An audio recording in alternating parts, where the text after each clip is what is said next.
A man becomes free when he realizes he has always held the key. Epictetus. Before we begin, here's a small ritual. Write in the comments one word that accurately describes your current state. Sign it, and let's get started. There is a kind of emptiness that no one talks about. Not your friends, not your family, not even most psychologists. It is the kind of void that sits quietly inside, invisible to the world, but impossible to escape from. You wake up in the morning already feeling the weight of it. That silent whisper, you failed again. You promised yourself yesterday would be different, but here you are, again. Every person who struggles with any form of addiction knows this loop. The desperate desire to stop, the endless promises to oneself, the countless mornings filled with shame, guilt, and silent frustration. This isn't just about alcohol, drugs, or gambling. This is about food, shopping, scrolling endlessly on your phone, toxic relationships, even overworking. It is anything you turn to, hoping to quiet the storm inside. You've read the books, you've tried the affirmations, you've attended the workshops. You've told yourself that positive thinking would fix it, that you simply need to want it more, that willpower is the missing piece. And when it didn't work, you blamed yourself even more, as if you were broken, as if there was something fundamentally wrong with you. Let me be brutally honest. You are not broken. The system you have trusted is broken. The truth they don't tell you is that addiction has almost nothing to do with willpower. The endless fight you've been having with yourself is not your failure. It is the natural response of a mind trying to survive pain it cannot face directly. Behind every addiction hides a wound, often old, often buried so deep you forgot when it even started. That wound is not logical. It does not respond to books or pep talks. It is emotional, raw, primitive. And every time you try to suppress it with forced discipline, it pushes back even harder. This is why most people stay stuck for years, not because they don't try, but because they are fighting the wrong battle. You don't need more motivation. You don't need more discipline. What you need is to understand why your mind reaches for that addictive behavior in the first place. You are not chasing pleasure. You are running from pain. That moment when you crave another drink, another scroll, another purchase, another escape, that is not weakness. That is your nervous system screaming for relief from an emotional tension you've carried for years. And the more you try to silence that scream with surface-level solutions, the louder it becomes. Most psychologists won't tell you this, not because they don't care, but because even they often don't see it. The true cause of your addiction lives in the shadows of your mind, in the part of you that Carl Jung called the shadow, the parts of yourself you've rejected, feared, or tried to bury. These parts do not disappear. They wait. And when they are not integrated, they take control in ways you don't consciously see. And here's the painful paradox. The more you fight these parts of yourself, the stronger they get. The more you reject your shadow, the more power it holds over you. Addiction is not your enemy. It is a messenger, a signal that there is something inside you that needs to be seen, accepted, and integrated. Until you are ready to face this truth, no technique will fully work. But once you do, once you stop running from your shadow and begin to understand its language, everything changes. The chains of addiction begin to loosen, not because you force them, but because you no longer need them. The biggest illusion you have been sold is that addiction is a problem of choice. That if you simply decide hard enough, if you are motivated enough, you will break free. Entire industries profit from this lie. Self-help gurus promise quick fixes. Motivational speakers shout about discipline. Even some therapists offer surface-level strategies that scratch the symptoms but never touch the roots. You try to stay busy. You distract yourself with work, projects, or hobbies, thinking that keeping your mind occupied will weaken the addiction. But soon, you find yourself right back where you started, exhausted and ashamed. It is not because you are weak. It is because these methods never address the real machinery operating behind your behavior. Addiction is not the disease, it is the symptom. The disease is emotional pain, unprocessed trauma, the deep feeling of unworthiness that lives quietly inside you since childhood. Every addictive behavior is an unconscious attempt to regulate overwhelming emotions you don't know how to face. You are not craving the substance or activity itself. You are craving the relief it temporarily brings. From childhood, many of us learn that certain emotions are unacceptable. Anger, fear, sadness, vulnerability. We are taught to suppress them, to be strong, to not overreact. Over time, these emotions don't vanish. They get buried, forming emotional pressure that builds inside your nervous system. Addiction becomes the emergency valve, releasing this pressure momentarily. That is why you return to it, even when it destroys you. It offers a brief sense of peace your inner child never received. Look at famous figures who battled addictions not out of weakness, but out of unbearable inner pain. Robin Williams, who made millions laugh while hiding his depression. Marilyn Monroe, who craved love to fill the emptiness left by childhood abandonment. Even highly successful individuals like Elon Musk have admitted to overworking not from passion, but from trying to silence personal demons. Success does not protect against this. Intelligence does not protect against this, because the root is emotional, not logical. You have tried to fight addiction with logic, but emotions do not obey logic. They only heal through acknowledgement and integration. Until you face the original wounds driving your compulsions, you will stay trapped in cycles of brief hope and crushing relapse. This is not your fault. You have been taught to fight the wrong enemy. Now that you see the true nature of addiction, you must understand the first rule of breaking free. You do not fight it head on. You observe it. You sit with it. You allow it to reveal what it has been protecting you from. Every craving is a doorway to the deeper pain beneath.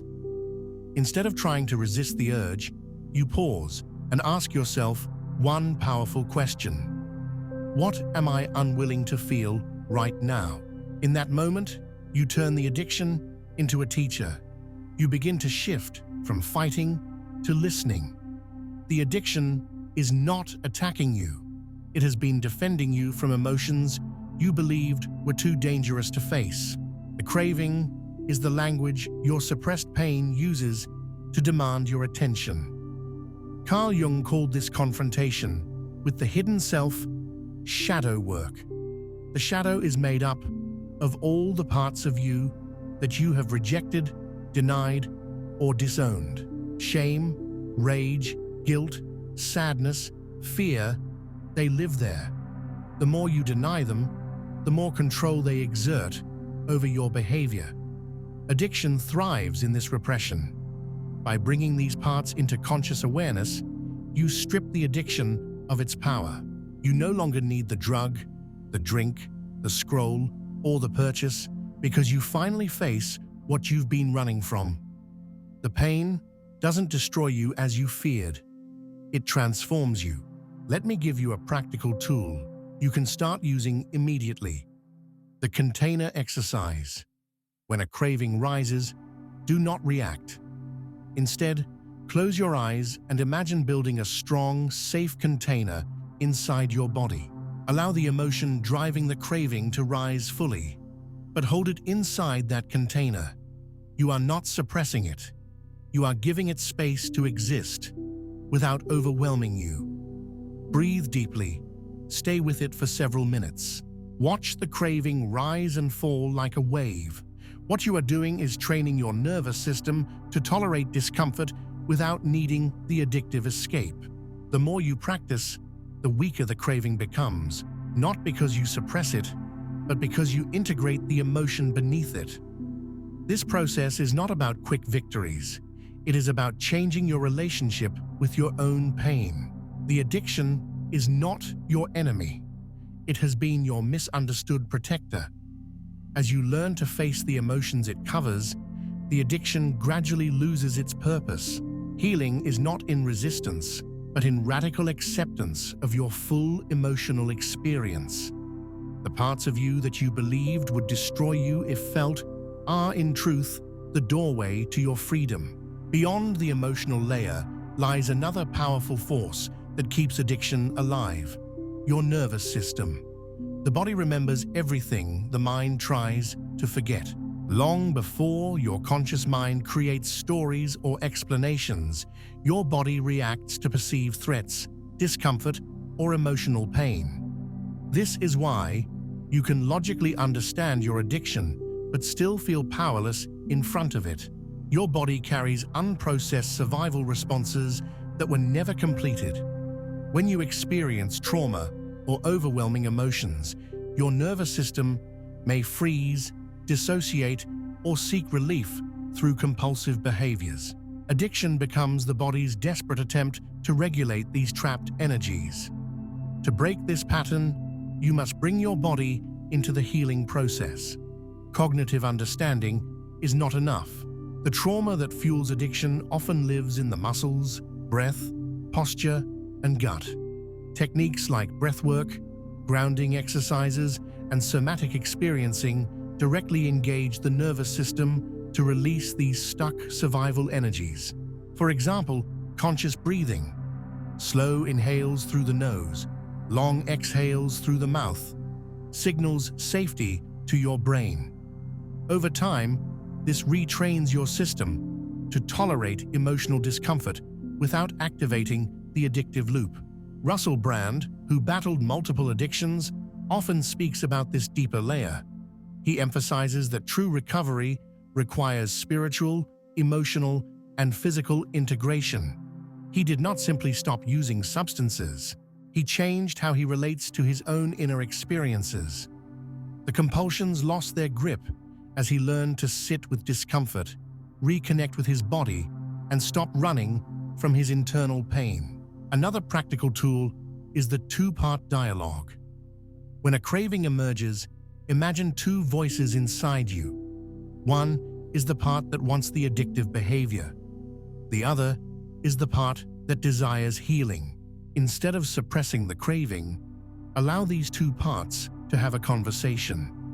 Ask the craving part what it truly needs. Often, it will reveal a desire for comfort, safety, or love, not the substance itself. This dialogue builds internal cooperation rather than inner war. You shift from self-judgment to self-understanding, which weakens the addiction's control. Addiction feeds on disconnection from self, from body, from emotion. Every step you take toward conscious embodiment cuts one of its lifelines. You are not just breaking a habit, you are rewiring how your entire system responds to life's challenges. This is not instant, but each moment you stay present with your discomfort, rather than escaping it, you reclaim power the addiction once held. The process is messy, often uncomfortable, but always transformative. Now comes the most difficult truth.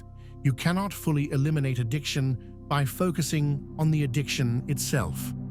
You must understand the roles of identity, meaning, and purpose.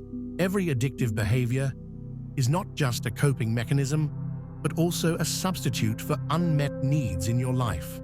It fills a psychological void, often tied to your sense of who you are. Many people unconsciously build their identity around their pain. They see themselves as the addict, the struggler, the one who always fails. This identity provides a strange sense of safety because it is familiar, even when it hurts. The mind fears change more than suffering. Napoleon Hill, in his classic work, Think and Grow Rich, wrote about the destructive power of fear, doubt, and negative thinking patterns that control behavior. He recognized that behind every failure is often a deeply embedded identity rooted in fear of poverty, rejection, or unworthiness. Addiction hijacks this identity. To truly break free, you must create a new internal narrative that does not revolve around pain, but around growth, self-compassion, and responsibility. One practical exercise is the identity shift. Write down who you believe you are when you are in the grip of your addiction. Be brutally honest. Then, on a separate page, write the version of yourself you are willing to become. Not perfect, not healed, but responsible, present, and compassionate toward your own pain. This is not about lying to yourself or pretending to be fixed. It is about choosing to identify with the part of you that wants healing. Every time a craving arises, remind yourself which identity you are feeding: the old self rooted in fear, or the new self rooted in awareness. Another crucial aspect is your environment. Willpower alone cannot withstand constant exposure to triggers. Robert Kiyosaki often emphasizes the power of environment and mentorship in shaping behavior. You must design your surroundings to support your healing. Remove objects, routines, and even relationships that reinforce the addictive loop. Replace them with environments, people, and practices that ground you in your new identity. This might include support groups, accountability partners, or daily rituals that keep you aligned with your healing process. The paradox is that addiction feels like control when it is truly a form of surrender to unconscious pain. Real control comes not from force, but from conscious choice, rooted in self-awareness. As you build this new relationship with yourself, the addiction loses its function. You no longer need it to cope, because you are no longer avoiding the parts of you that once terrified you. The addiction dissolves not through battle, but through integration. As you progress, it is essential to understand that your brain itself has been rewired by addiction. This is not a matter of weak character. It is neuroscience. The repeated cycles of craving and reward have strengthened specific neural pathways that reinforce addictive behaviors. Every time you give in to the impulse, the brain's reward system releases dopamine, temporarily relieving discomfort but simultaneously deepening the dependency. To break free, you must interrupt this neurological loop and create new pathways that support healthier responses to discomfort. One highly effective technique is the 10-minute rule. When a craving hits, do not try to suppress it or immediately act on it. Instead, commit to delaying action for just 10 minutes. During this time, engage in grounding activities. Take a walk, breathe deeply, drink water, or simply sit with the discomfort, observing it without judgment. Often, the peak intensity of a craving lasts only a few minutes. By delaying your response, you teach your brain that the craving is not an emergency. This practice gradually weakens the automatic association between discomfort and the addictive behavior. Another crucial strategy is the restructuring of daily habits and rituals. Habits are powerful because they automate behavior, bypassing conscious decision-making. Begin by identifying the specific triggers that consistently lead you to addictive actions. These can be emotional states, environments, people, or even specific times of day. Once identified, design new rituals to replace the old patterns. For example, if stress at work triggers your urge to drink, replace that response with a short grounding exercise or a supportive conversation with someone who understands your journey. The importance of community cannot be overstated. Isolation fuels addiction, while connection weakens it. Support groups, whether formal like 12-step programs or informal circles of trusted individuals, create accountability and emotional safety. In these spaces, you are no longer hiding your struggle, but sharing it with others who walk a similar path. The simple act of being seen and accepted in your vulnerability reduces shame, which is one of addiction's most powerful allies. Consider the example of Oprah Winfrey, who openly discussed her struggles with emotional eating. She found that addressing the emotional roots of her cravings, combined with supportive community and structured routines, allowed her to gradually shift her relationship with food. It was not about dieting or willpower, but about healing the emotional hunger that food temporarily soothed. Healing from addiction is not about perfection, but about consistency. Every small act of staying present, delaying impulsive actions, restructuring habits, and seeking connection strengthens the new neural pathways that support freedom. Over time, these new circuits become your default response, and the old addictive loops weaken naturally. Now comes the deepest shift, the final layer where true freedom becomes possible. You have faced the emotional pain, reconnected with your body, reshaped your identity, rewired your brain, and rebuilt your environment. But there remains one last powerful force that keeps many trapped: the unconscious emotional contracts you have made with your addiction. At some level, your mind still believes that this behavior protects you from something even worse. Until you break this hidden agreement, a part of you will always hold on to the addiction as a safety net. To break this, you must engage in full system recalibration, addressing your mind, emotions, body, and nervous system simultaneously. One of the most powerful tools for this is what I call the override protocol. It is simple, but it demands your full honesty and presence. When a craving strikes, immediately stop and perform 3 steps. First, activate your body.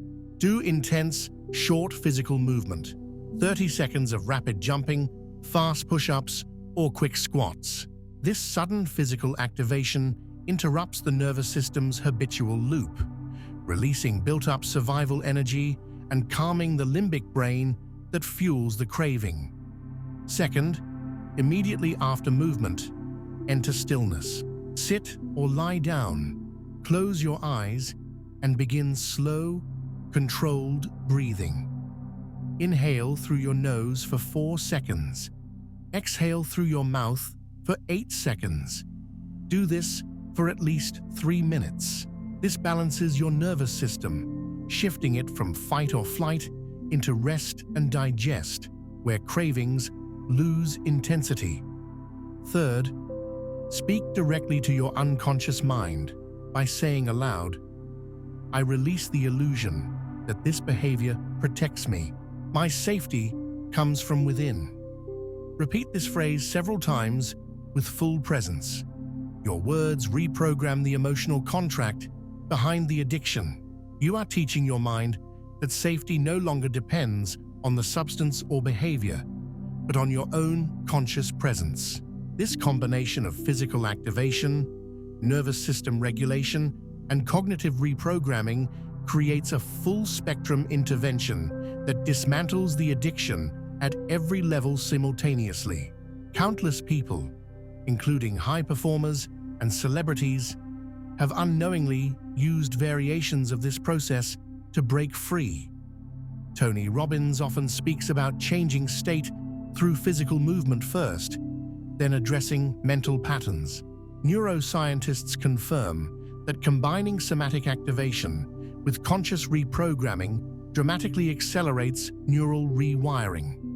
You are not simply resisting the craving, you are replacing the entire system that once made it necessary. This is the core truth that few will tell you. Addiction is not a permanent prison. It is a malfunctioning survival mechanism that can be dismantled when addressed at its roots. But it requires total honesty, full presence, and a willingness to face your own darkness without judgment. You are not weak. You are not broken. You have always been trying to protect yourself with the only tools you had. Now, you have better tools. The work is not easy, but it is possible. And every moment you choose presence over escape, you reclaim your power, one breath at a time. If you recognize yourself in these words, write in the comments, "I no longer run from my pain." Let's see how many here are ready for the truth. We're sure you've discovered plenty of value, so subscribe now and stay connected.